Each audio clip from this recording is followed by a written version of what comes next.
90% du commerce mondial passe par les mers. Le fret pétrolier représente environ 30% du volume, c'est-à-dire 1,86 milliard de tonnes.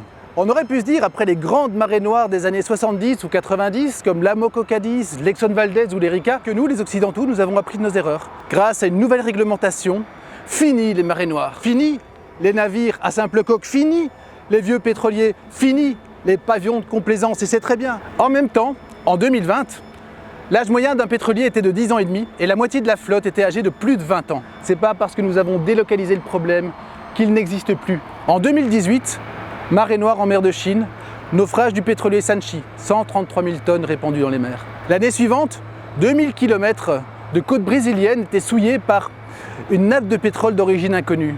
2020, île Maurice, naufrage du Wakashio, 1000 tonnes de brut de propulsion répandues dans la mer. Alors pourquoi toutes ces marées noires? Eh bien, faut pas se leurrer, une fois de plus, c'est une question de gros sous. En 2020, les 810 plus gros transporteurs de pétrole, les VLCC, étaient capables de transporter chacun jusqu'à 2 millions de barils de pétrole.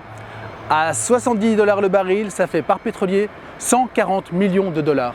La valeur totale de tous les pétroliers avides naviguant sur les mers équivaut à 165 milliards de dollars. Et si demain une nouvelle marée noire était à déplorer, on nous parlerait encore d'accident parce qu'en fait, un pétrolier qui se plie en deux, c'est un accident. Un pétrolier qui va s'échouer sur les récifs, c'est un accident. Un pétrolier qui se brise en trois et qui explose, c'est un accident. Pour le même prix, on parle de négligence, on parle de certificat bidon, problème de sécurité, problème de vétusté des navires.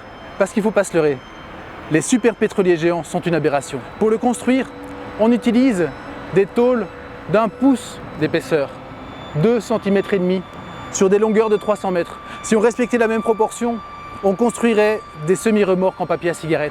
Tant qu'il y aura des armateurs peu scrupuleux qui recherchent le profit à outrance sans trop d'éthique, tant qu'il y aura des équipages esclaves, tant qu'il y aura des certificats de complaisance, voire carrément inexistants, tant qu'il y aura des navires poubelles, vous pensez vraiment qu'on est à l'abri? Et si demain, chez nous, une nouvelle marée noire frappait les côtes bretonnes, que se passerait-il? C'est tout le sujet de mon nouveau roman, Polmar. Pire qu'un crime, une marée noire, que je vous invite à découvrir cet été, avec en filigrane une petite question. Et si c'était pas un accident?